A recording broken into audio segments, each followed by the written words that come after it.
right, everyone, good morning and welcome to Nashville Super Speedway. We're going to go ahead and get started with today's media availabilities. We are now joined by Ross Chastain, driver of the #1 Trackhouse Racing Chevrolet. We'll go right into questions for Ross. If you have a question, please raise your hand. We'll get a wireless microphone to you. Who'd like to start us off?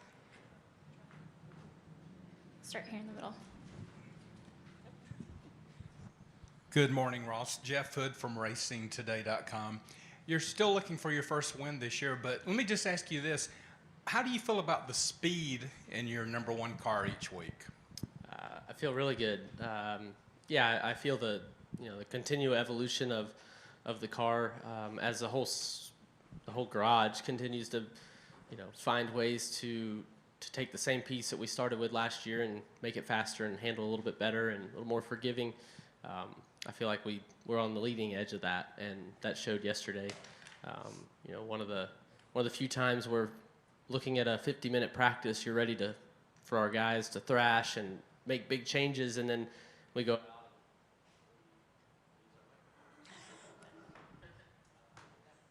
Yeah. Oh, hello.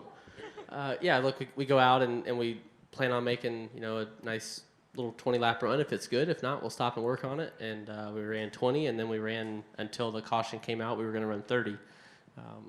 That was a good sign. We didn't have to change much. So we're unloading really close. It's just those fine details, and we're tuning on it. So I feel good, really good. All right, let's come up to Bob and then up to the left. Bob Hockers, Fox Sports. For a watermelon farmer, what's it going to be like to drive through the city of Chicago in a race car? It's going to be new. It's new. It's totally different. So, not like the roads in Alva for sure, but it's a way to move the needle with our sport. And I think over 3/4 of the tickets already sold are new fans, and I'm sure a lot of people are just going to walk up when they hear the engines fire up. I think there's signs all over town, so they'll at least know about it. And then when we go roaring down through there, it's going to be just so many new fans. So I'm bought in. It doesn't matter for me how my personal race goes or weekend goes. I could very easily auger it into the tire barriers about every corner if I'm not careful. So I've done that on the simulator quite a bit. You miss the brake zone by just a few feet, and there's no runoff. So, I'm not really worried about. I mean, yes, I want points and I want to win, but I'm more looking at it from the big picture of the us as a whole. And if it elevates all of us, then it'll pay off for me in the long run. Hey, Ross, Stephen Boero from the Sports Credential. Third year here at the Super Speedway. Practice yesterday. How did the track feel? How did your car feel? And what are you looking for going into qualifying later this afternoon? It felt just as unique as I remembered it. This place is unlike any other. And when I go down the straightaways, I feel like I'm at 1.5 miles, and then I get to the corner and I brake like I'm at a short track, like I'm braking for the corner, and overdriving. Like I have to consciously get myself to slow down early enough, and slower on entry really is faster. So, I don't feel great making laps, and then we're quick, and we show good in all measurable aspects, and the car's really not doing anything too crazy, but it just doesn't feel good because there's so little banking and such tight corners. It's not pleasant like to drive as I feel like I'm not hustling it because you're on a flatter track, even though to me, the way it's laid out, the garages, media center, it's 1.5 mile footprint shrunk. And so every lap I have to consciously remind myself of that.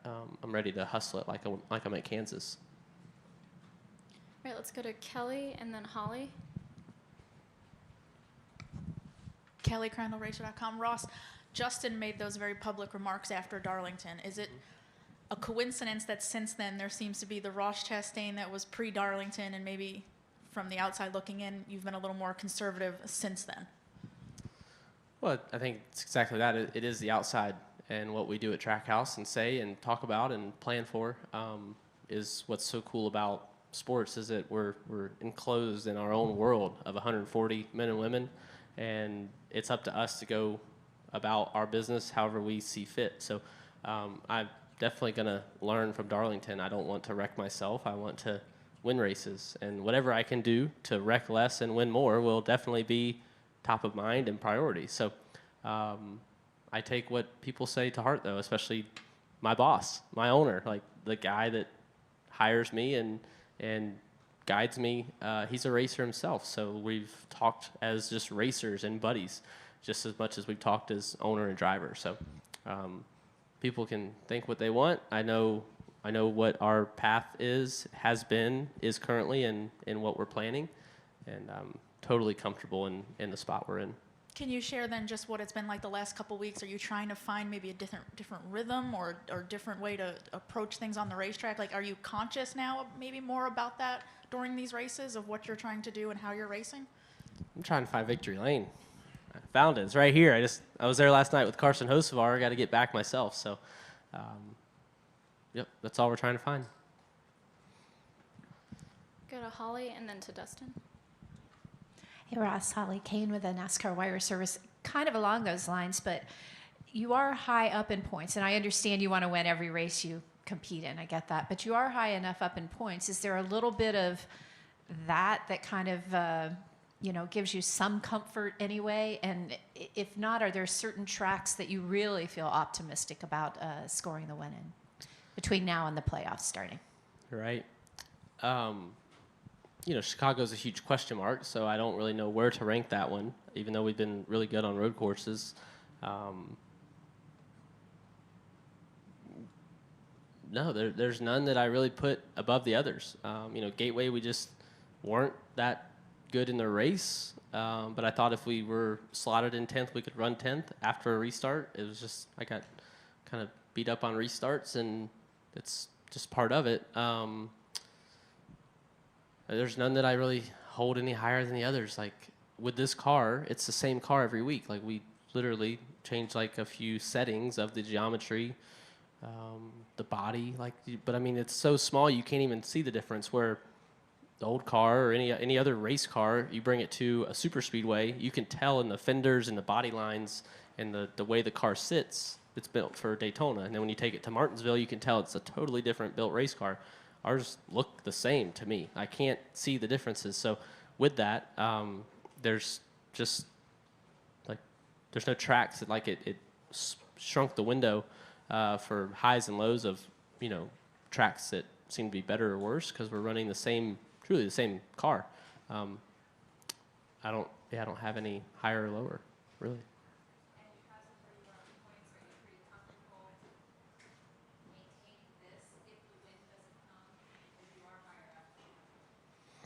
I want to grab and scrap and pick up any points anybody drops any time and all the time. The most points will be better. But no, we want to win, and that's the focus. That is the goal. That is the objective, and that's where our sights are set.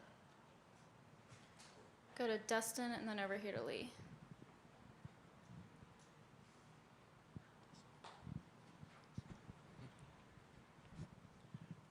Dustin Long, NBC Sports. Ross, can you give me a sense of perspective next week at Chicago? You're going to have 50 minutes of practice, but a lot of people expect that there'll be multiple cautions potentially in the practice session. So you're going to have limited time, maybe you get 2 or 3 runs, if that.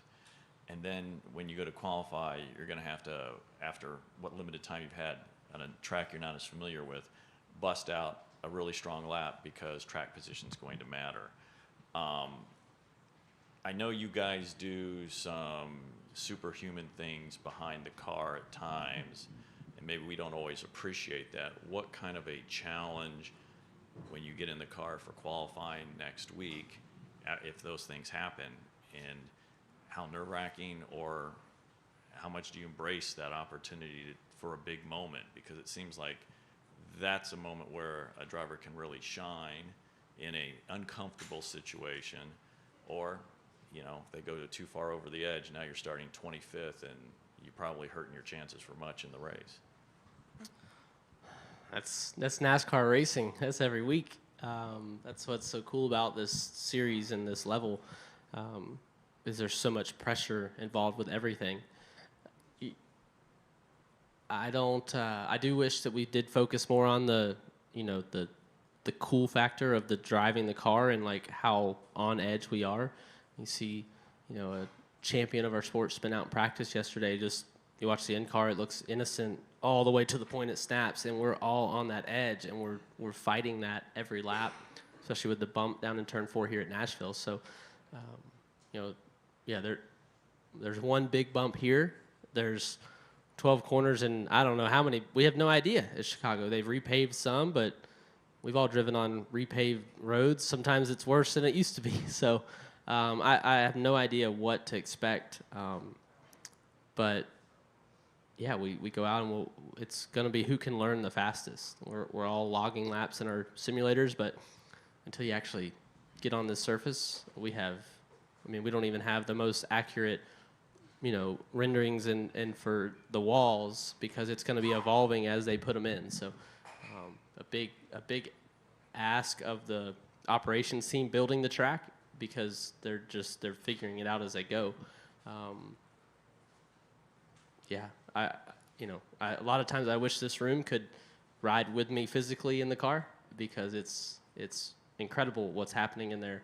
And I remember growing up just watching and viewing these drivers as, these larger than life figures, because you see the car. If you can ever see the car wiggle, it's crazy inside for the driver.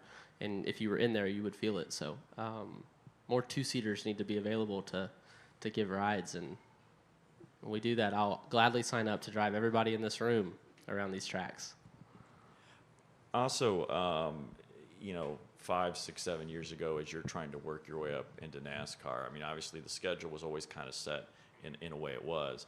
But the idea now that a few years later that you've driven inside a stadium, you've driven on a cup car on a dirt track, you've driven at North Wilkesboro, now you're going to be driving in a street course.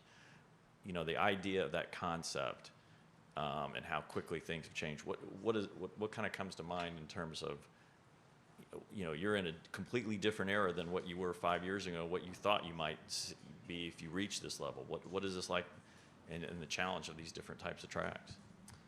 Yeah, I'll have to quote one of my guys, David, when we got the 42 car in 2021. We were super excited, and then we happened to be on the phone one day, and we looked at the schedule together, and he's like, "There's 7 road course races? I didn't know this. Why'd we sign up to drive a cup car the first time there's 7 when there was always 2?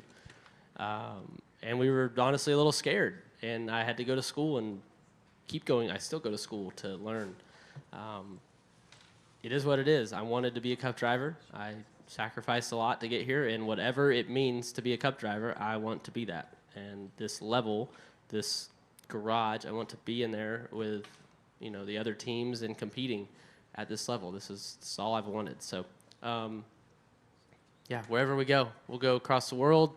Doesn't really bother me. I signed up for this, and I'm here for it. All right, we're going to take one final question from Lee Spencer. Go ahead, Lee. Thank you. Ross, I saw you after Sonoma. You were elated, top 10 finish. You have 2 top 5s here. What are your expectations for Sunday? After driving the rocket ship I had yesterday in practice, high. We'll have a shot. We'll be able to go, and wherever we qualify, we'll be able to race throughout tomorrow night's race and put ourselves in position. Expectations are to go compete. We have fast cars. We have good support. Trying to tie up all the little loose ends and put ourselves we just want a shot. That's it. So it's going to come down to restarts throughout stage 3 and adjusting our car throughout the night. I feel like that's been a bit where I've struggled. I feel like when we've been better throughout the weekend or early in the race, I get kind of complacent because I'm not sure what to tell them. I'm pushing the car. I have good balance, and then somebody nails their balance. It's been a little bit slower, and then they've nailed it because they kept firing changes at it. And I'm a little more reserved in my desire. As long as it's close, I'll go I'll go get the rest. But at this level, at the end of these races, it's got to be pretty darn perfect. So I feel like we've been beat there. So I've worked on, just mentally, how do I push myself past where I'm comfortable with the car. I feel like I've got everything I need to go win, but there's probably something else I could ask for to make it a little bit better. And the risk is it could be worse, but let's work on it, whether it's air pressure or wedge. And our options are pretty small in the race. So what I'm looking for is those small little crumbs at the end of the race to be able to go fight for it. And with the Josh Berry news this week, you're another guy, what Tony Stewart said that he's looking for in a driver, somebody with work ethic, and you really didn't get your first shot till at 28 when you got with a big team, and, you've made the most of it since. And does work ethic still matter in the garage? You still have to, pay dues, show that you're willing to commit and be that guy.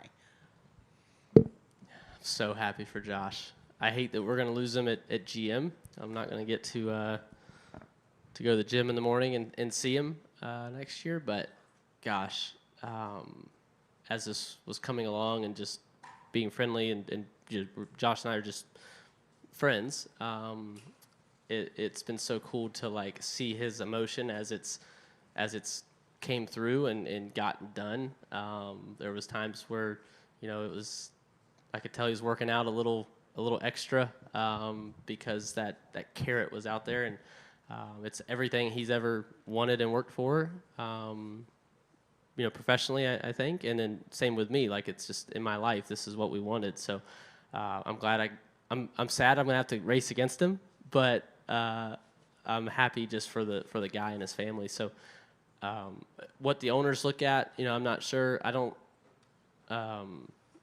I'm not a race team owner, so I don't even begin to think that I understand how their brains work because I don't own race cars. I drive them. So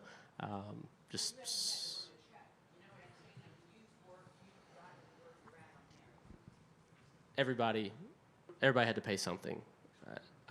Everybody had to write a check.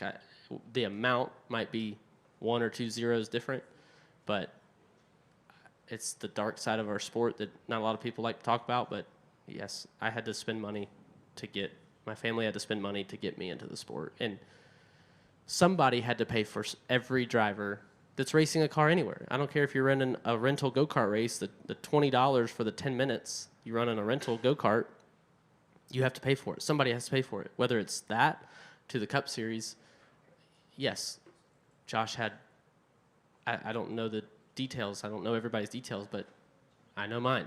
Yes, we had to spend money. I'm not going to hide from that. I've been able to pay that back now, and I'm proud of that.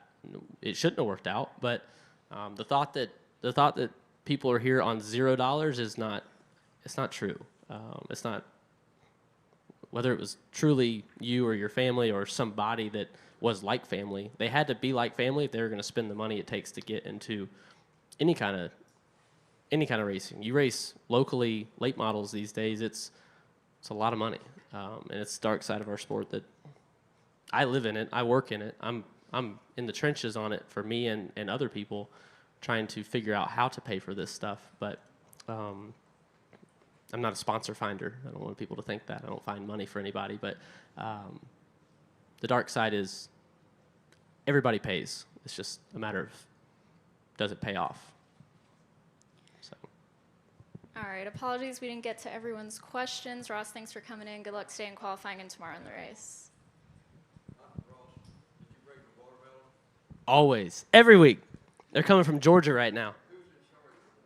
Mr. Roy, our truck driver, he brings it. So, yep.